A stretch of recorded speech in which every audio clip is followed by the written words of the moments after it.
Yo, what's good, everyone? Welcome to the NFC preview for Winning Picks Weekly. As always, my name is John Meleka, co-host of Knicks, Jets, etc.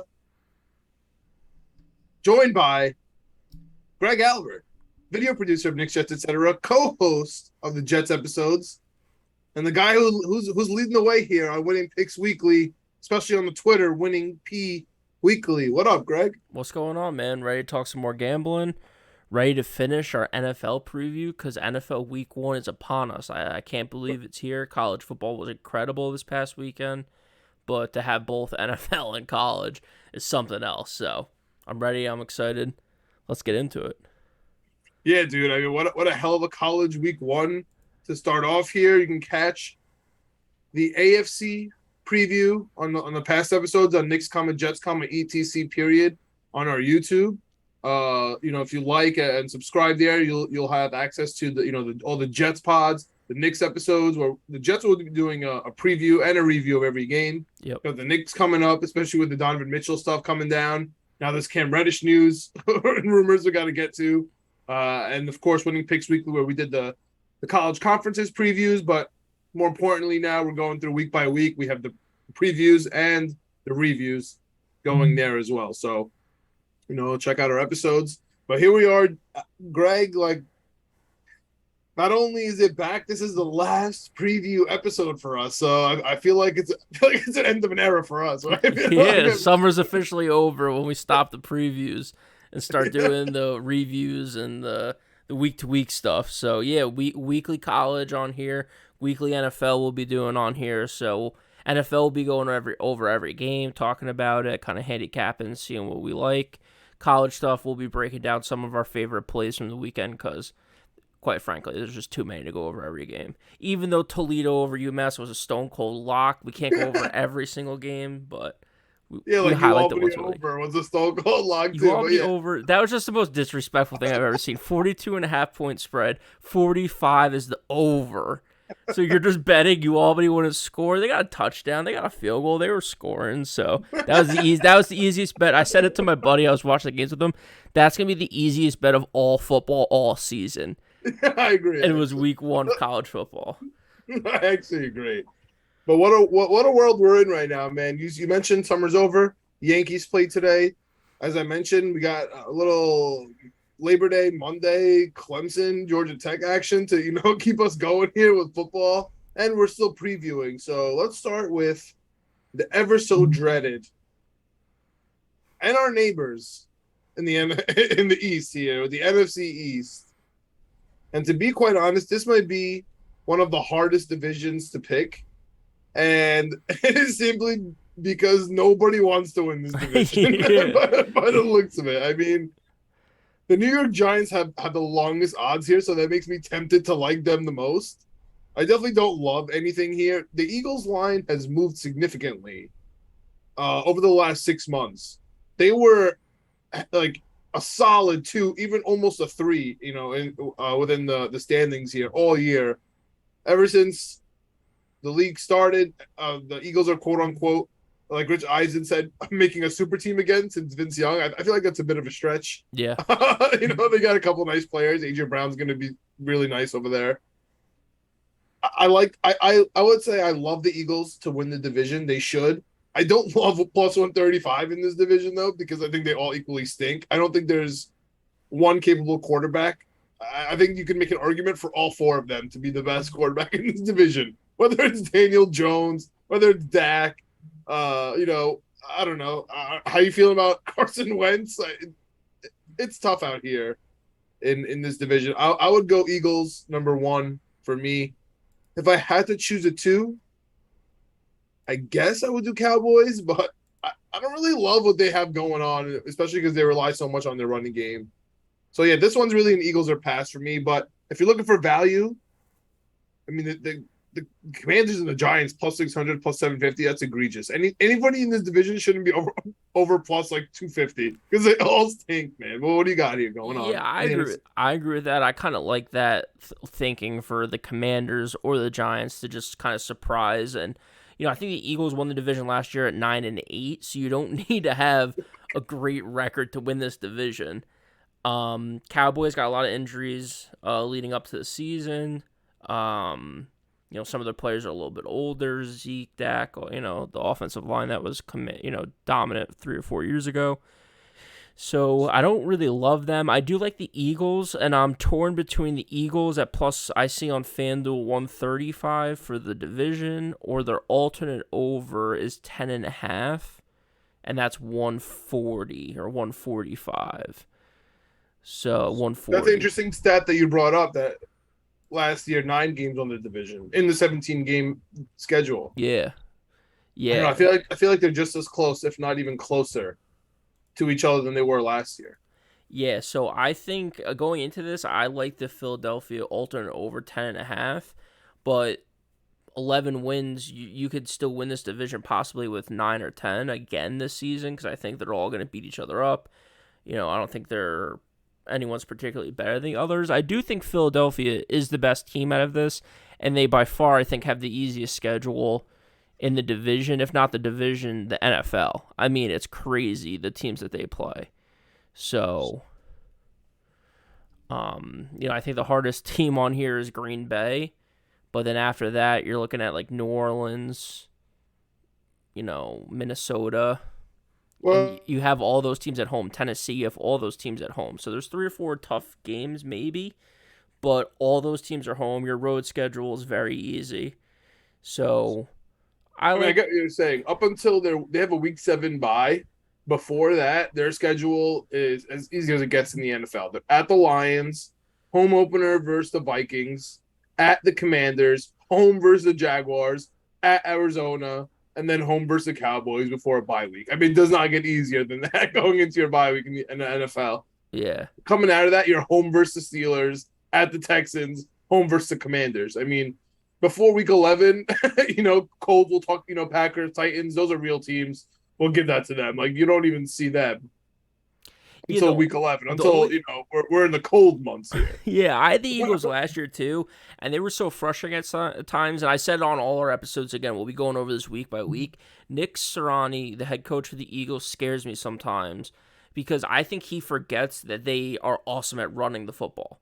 Like, they have 3 or 4 running backs. They were fantastic last year, and there was plenty of games where they went, it felt like quarters without running the ball. They ran it 2 or 3 times in a quarter, and it's like, dude, I know you can't go totally one-dimensional, but again, rushing yards per game, first in the NFL last year. Rushing yards per attempt, 4th in the NFL.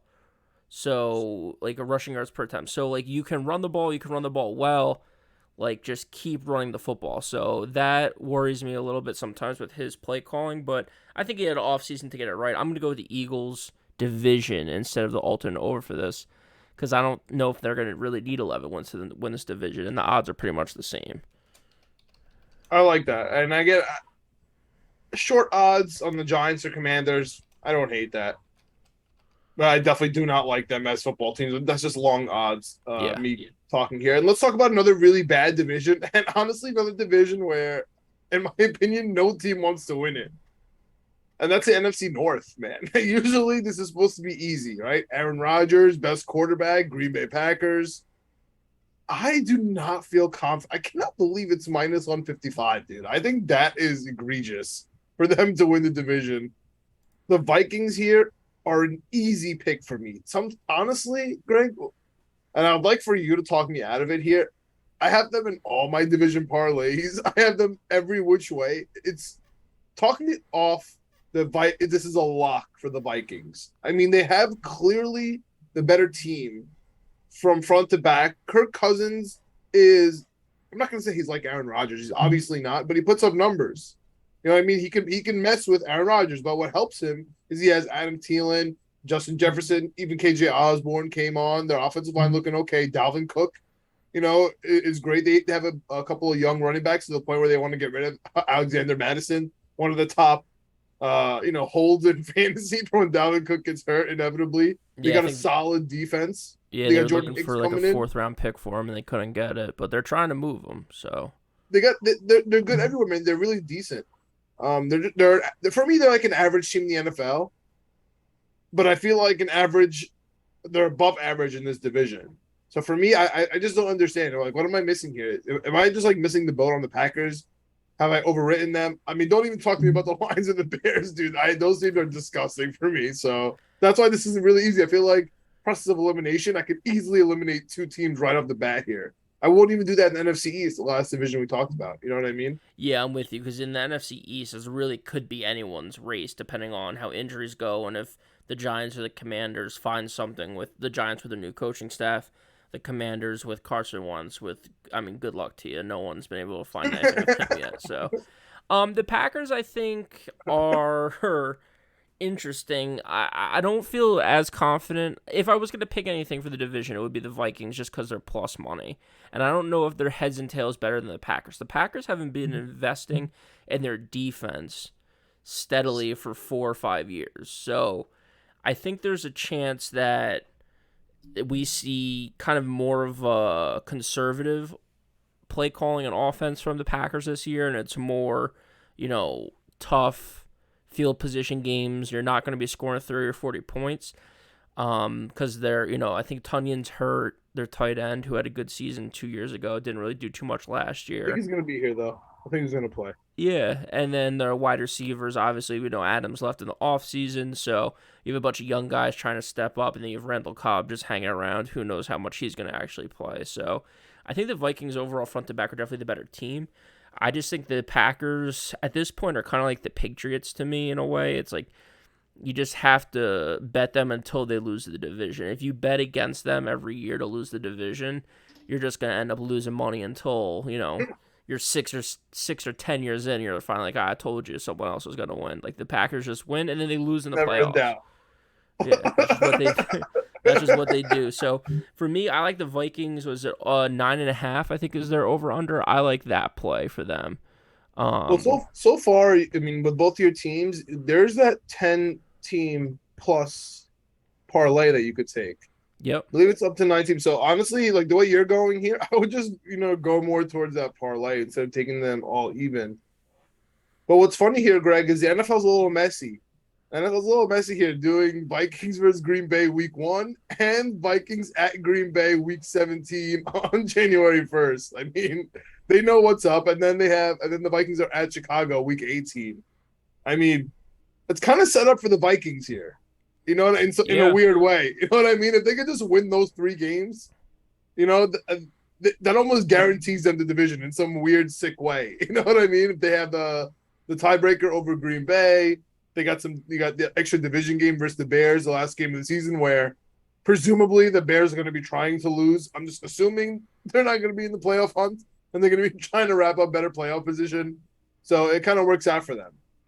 Yeah, I mean, if you look at the back half of the schedule, starting in the mid-November, November 20th, you're home against Dallas, home against New England, home against the Jets, at Detroit, home against Indy, home against the Giants.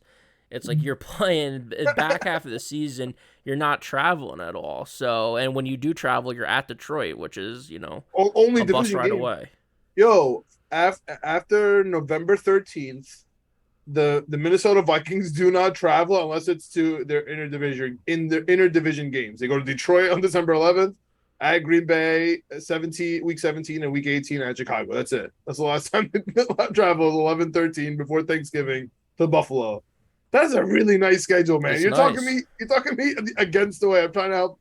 I'm asking you to walk me off the cliff. You're pushing me the other way. So I don't know, man. I feel like you're silly if you don't take the Vikings every which way you possibly can.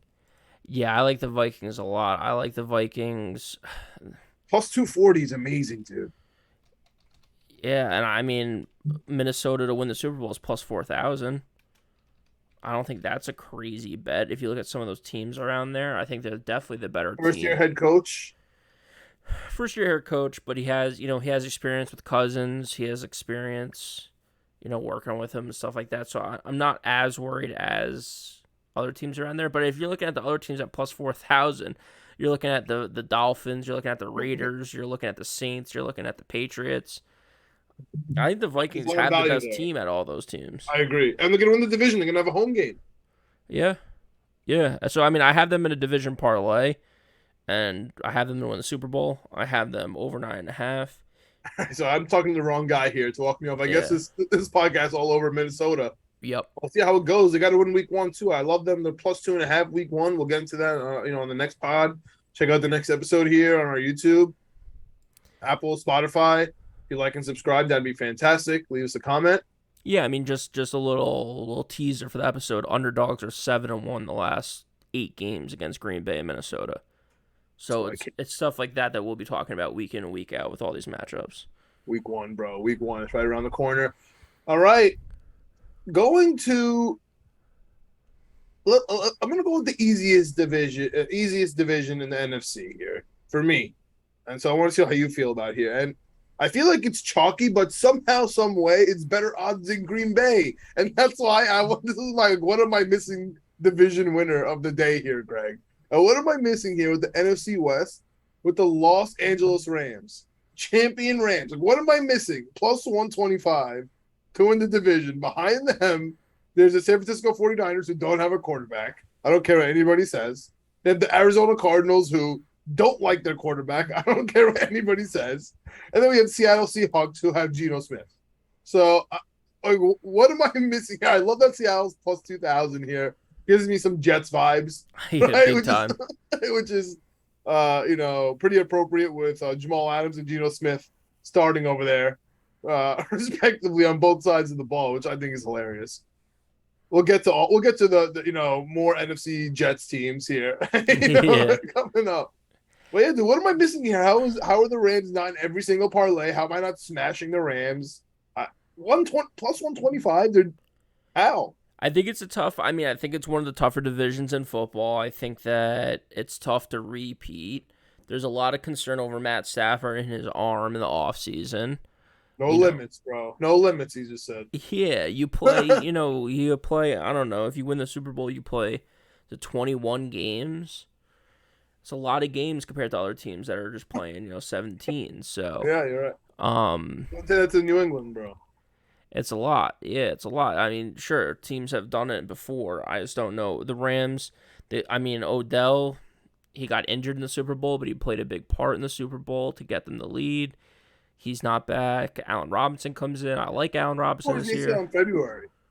What's I don't up? Understand people like Odell Beckham's coming back. He tore his ACL in February. Yeah. It's not even like, what are we talking about? Yeah. So, Cam Akers, ruptured his Achilles last year, 2 years ago, came back towards the end in the playoff run, but, I think only came back for one game. I know there's some revisionist history here. He had the one amazing game, and now it's like, oh my God, Cam Akers is back. And we just kept screaming Cam Akers is back the whole way, but it was really one game. Yeah, I think there's more holes in this team than people think. So that's why I think it's only +125. They lost Von Miller.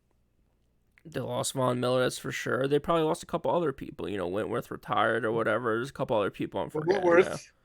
Yeah, so San Francisco, though, on the other hand, I like them. I don't like them to win the division because I am scared about the Rams, but I'm taking the over for them. Alternate over +10.5.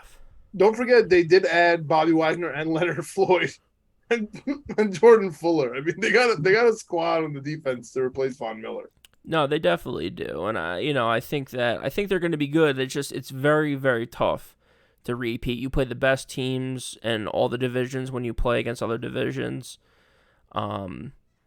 Like I said, there's some fatigue. There's some serious fatigue with going back to back. Some of the players on there are pretty old. Cooper Kupp, can he do it 2 years in a row? I don't know. Matt Stafford, can he do it 2 years in a row? I don't know. So I think there's some question marks, rightfully so. So what do you like here? I mean, for me, it's Rams or nothing. I mean, I wouldn't even touch the Cardinals. I know how the Cardinals would be attractive, especially if they could stay in it. And like you said, if the Rams stink, I have no faith in the 49ers. I think they don't have faith in their offense at all. I know they are arrogant about how their offensive genius is, but I also know that they think Lance stinks, and I think that's why they kept Garoppolo. So I don't think they trust it. If you're right about the Rams, which I don't think you are, but if you are to be right about the Rams, then I feel like the sneaky best bet here is the Cardinals, because if you think DeAndre Hopkins is going to come back healthy here, it wasn't an injury suspension. He's gonna be trying to make a comeback. Everyone's gonna forget about it by the time it's like week 15. You know what I mean? No one's going to remember anything about suspension. You got Marquise Brown. You have Connor.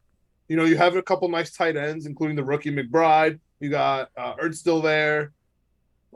They got a decent defense. You think there's you think that I mean to be honest, I'm not a big Cardinals guy, but the way I'm looking at it here, I feel like there's some value. I think there's value too, especially at like plus 370. I don't think that they're that different than these top teams. Like I think, there's not that big a difference between them. I think they need to take a step, and the step being that they need to play good football all season long. I mean, that's been the knock on Kyler Murray and Cliff Kingsbury, right? It's just been Started their hot. ability. What's up? They started hot. Yeah, they start hot and they just don't finish. They're banged up. People get hurt, whatever it may be.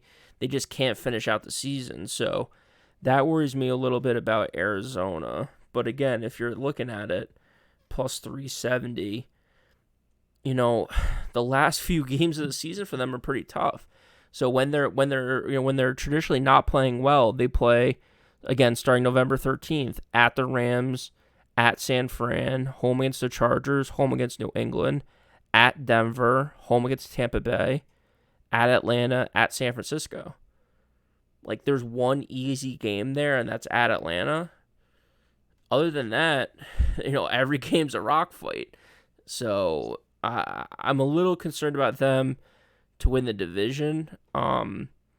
Maybe they're over if you want to take a look at that. But for me, it's San Francisco. I just think they have a good offense. I know Trey Lance is unproven, so that's the big X factor. If he comes in, he's okay. I think that they have enough weapons around him and enough experience around him to get over as a 10.5 at plus 135 is the alternate over. I like that for San Francisco. All right. I mean, I don't see how anyone rational would not bet the Rams, especially if the Rams are plus 125 and the 49ers are plus 165. I hear your reasoning. I'm still not buying it. For me, that's way too close. It's got to be Arizona plus 350. It's got to be San Francisco plus 350. It's got to be Arizona plus 550 for me to like these divisions, to be honest with you. And it should be Rams minus 110. That's really, if I were making the books on this, I would leave it that, and I would bump up Seattle maybe to plus 2,500. Entice someone to maybe take them a little bit harder. Yeah, and I do have the Rams in a parlay in my division parlay. I'll give out when we finish going over all the. I have a bunch of those. Yeah, divisions. but yeah, I have them. Yeah, I have them. And okay, let's talk about the NFC South here, because speaking of division parlays, I was so confident about this one, Greg. I felt like a genius all summer, staring at these conferences, putting them in the parlays. And this was one of the genius ones. I felt like a Joe Schmo better when I was taking the Vikings. Like, oh, this is easy. Everyone sees that the Vikings are better, even though they're second place. Like, it's still an easy, winner here. But I felt like a genius when I was taking the New Orleans Saints, man. I was like, dude, plus 300. Tom Brady coming back, it doesn't matter. Offensive line now dropping like flies. Tampa's never beaten New Orleans. Tom Brady, Tampa Bay Buccaneers have never beaten New Orleans in the regular season. Yep. The Saints just, got our boy Marcus May and the Honey Badger. They still got Demario Davis. They got Michael Thomas coming back. Added Jarvis Landry back to Louisiana. Chris Olave from Ohio State. Beast. They replaced Armstead. That sucks, but it's okay. Kamara is not getting suspended, which was, pretty big. It brought back Mark Ingram, too, to back him up. Back in the good old days. Trust. Yeah, dude. Like, I was really hyped about that. The only reason I'm feeling a little trepidation is because of our boy Marcus May getting into some more legal issues. Let's not get into that too much. But not great over there. So at least they have the Honey Badger there. I still like them plus 300, but I'm telling you, this is like one of my favorite bets. Easily, like, let's go. I'm ready. Because, again, process of elimination, I think the Falcons stink. I think the Carolina Panthers absolutely suck. Who just got Henry Anderson now, another New York Jet. I mean, how's that working out for you guys? Yeah. You guys just keep going down that road. Doesn't make any sense to me. I don't even think they like Robbie Anderson, who's one of their prized possessions, honestly. What do you think? What do you think about this division, dude? I'm still on the Saints here, but I'm not feeling as confident as I was if you talked to me maybe a month ago or maybe a couple of weeks ago. Oh, I think you have every reason to be confident with them. I like them too, plus 300. I think they have a good rushing attack. Last year, obviously, Jameis went down with an injury, so they kind of had to figure it out at quarterback. He's back for them this year. They add a bunch of weapons at wide receiver, which they were devoid of last year. So I think that, if he stays healthy, I think they have a good shot at making a deep run. Their defense is stout. I mean, rushing yards per attempt, they were best in the league last year. Total yards per game, 7th. Yards per play, 4th. They were a top 10 defense at any statistical category you look at. So they were, even turnovers, they were 10th. So they're a very good defense that, to your point, maybe got better this offseason. Yes, they lost a couple people. I think they lost a big name safety. I'm blanking on his name now. But they brought in 2. So I think that they have a shot to do damage. I like them at plus 300 to win the division. I still can't believe the line after all the injuries in Tampa Bay and the lack of injuries that I've seen out of New Orleans camp going into the season. I'm very surprised that it's still plus 300. I also love the Tampa Bay alternate under 10.5. Damn. My take last year was the Chiefs. Brady. I mean, you're thinking to my heart. Yeah. I don't necessarily to my brain, but you're thinking to my heart. My big alternate under last year was the Chiefs. This year, I think I'm going big on Tampa Bay under 10.5 at plus 135. I mean, maybe it comes down to one name and one name only. Todd Bowles. Like, he's your coach. People forget that Bruce Arians is gone. Todd Bowles is the coach. I love him, dude. Everyone, especially, did you hear the last interview, actually, speaking of, on part of my take? Yep. Going off about Todd Bowles is amazing. Yeah, he's all amazing until you start losing games. He was amazing in New York, too, until we started doing boneheaded stuff left and right. So maybe with Tom Brady there, there'll be less of it. But I just don't have faith in this team in the long run. There's so many injuries on the offensive line. Godwin's coming back from an injury. You bring in Russell Gage, who's okay. Julio Jones, who's on the last end of his career. I just really don't see them making a run like everyone thinks. Their defense is really good. Obviously, last year they had a lot of injuries on defense. That's something we talked about, again, week to week when we do the weekly episodes. We pointed that out a lot. And their offense was good last year, but the whole team's a year older. Like I said, people have left. And then if you look again, their schedule is pretty tough. So they start 2 games on the road, then they get 3 at home, but those 3 at home are Green Bay, Kansas City, and Atlanta. So Atlanta being the easy one. And then they finish the season with, New Orleans at San Francisco, home against Cincy, at Arizona. We talked about Arizona. I think they're going to be a little bit more improved.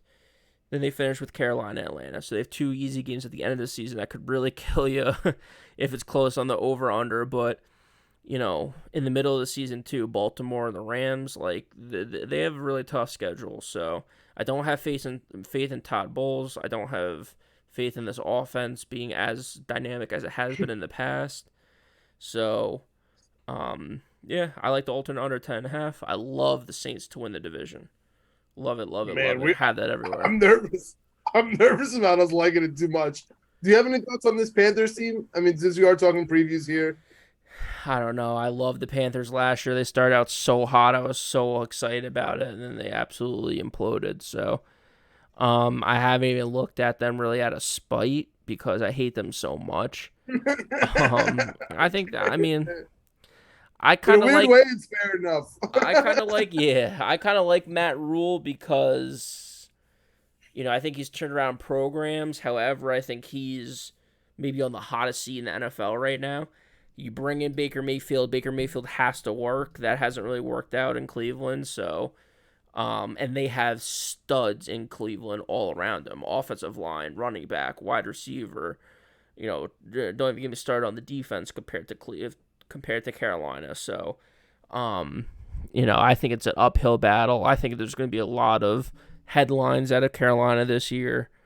So, I don't know. They're over under 6.5. I don't know if I would take the under, but I'm definitely not taking the over for them. All right. I mean, I can't stand this Carolina team. I was all over them last year with you, especially halfway through the season. We thought when Cam Newton came there, it was about to be a resurgence. We loved their defense at the time. Man, I have no faith in them at all. Yeah. Even less faith than I do in this Clemson team, which is getting kind of killed by Georgia Tech right now. Just got to throw that up there. But, dude, Is it just me, or is the NFC way easier than the AFC, dude? I feel like these divisions are easy here. Do you have any fun NFC, kind of things that you're throwing at the wall here? Any for the previews? Yeah, definitely. So we kind of talked, division by division, but I do have my division parlay. So we talked about it. I like Minnesota there just because it's a parlay. Saints, Eagles, Rams. All those are plus money, so altogether it's $100 to win 7,100. Yeah, that's what I have too, dude. It's the easiest parlay. I'm nervous that you have that. It actually scares the living crap out of me. Yeah, I think Minnesota is the only thing that's a little tough there. So if you're worried about it, you could always hedge it. Put a bet in on Green Bay or just take them out of the parlay. But I think those three, the Saints, the Eagles, and the Rams, I think have good shots at winning their division pretty handedly. So. With that in mind, then I like Super Bowl odds. Oh, what are the Saints Super Bowl odds? I didn't have that. Oh wow, I didn't think about that. But isn't the Super Bowl in Arizona this year? Do you think they're going to have a repeat home game for Arizona? Or do you think that's out of the question? Nah, I don't. I don't think so. I don't think. I don't think Arizona is good enough to go to the Super Bowl. Okay, fine. Um. I hate them too, so I'm glad you feel that way. Yeah, but I do like Eagles plus 2,000, Minnesota plus 4,000, and Saints plus 4,000. I mean, I think the Eagles, all three of these teams, they really have one competitor in their division. So, the Eagles have Dallas, Minnesota has Green Bay, and the Saints have Tampa Bay.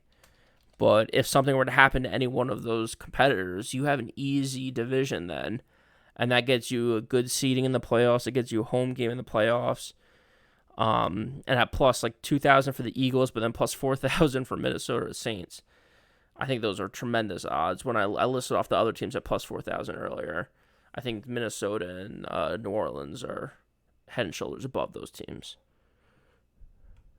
I mean, I have the same parlay. I have nothing else to add there, dude. Yeah. And that's why this all feels so weird. I feel like I don't know what I'm missing. Little fun bets on the side. Stafford, Rodgers, and Cousins to throw 35 touchdowns each. I don't know if I talked about this on the last pod or not, but that's my NFC one. Stafford, Rodgers, and Cousins, 35 touchdowns each is plus 1820. $100 wins you $1,800. I think all three of those quarterbacks are going to have to throw a lot. Rodgers is the one that maybe scares me the most outside of Stafford's injury. If Stafford's not injured, I think he's going to throw a ton.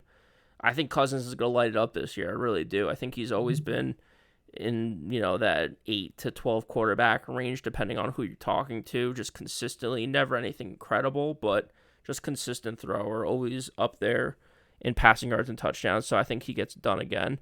Rodgers is devoid of weapons, but if anyone could do it without weapons, it's him and Brady. So I threw him in there. And like I said, Stafford, if he's not injured, I think they have a pretty good offense this year as they did last year. And then also to finish us off here, worst records. Seattle Seahawks plus 750. I think not bad. Tremendous value.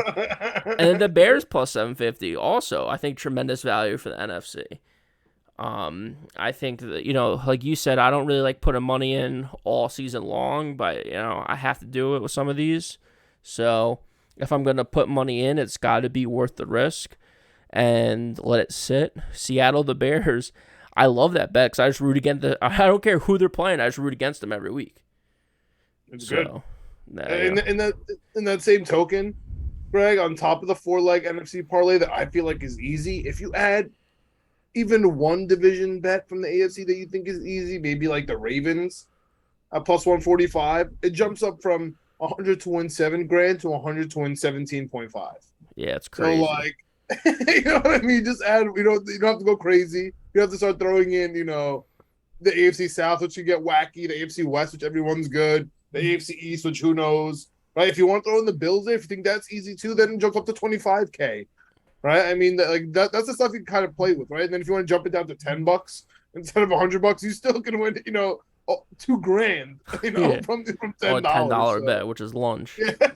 yeah. Yeah, and then So you talked about it too. We talked about it in other episodes. To win 10-game parlay, it's a mix of AFC and NFC teams. So I probably said on the other episode, but Rams, Chargers, Ravens, Colts, Eagles, Vikings, Saints.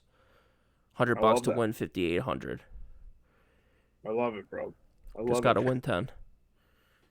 All right, and that wraps up our NFC episode, dude. Nice and concise. Feels like it's easy, and we're gonna eat our words. Famous last Yeah. words, of course. This was so easy, but we'll see how it goes, man.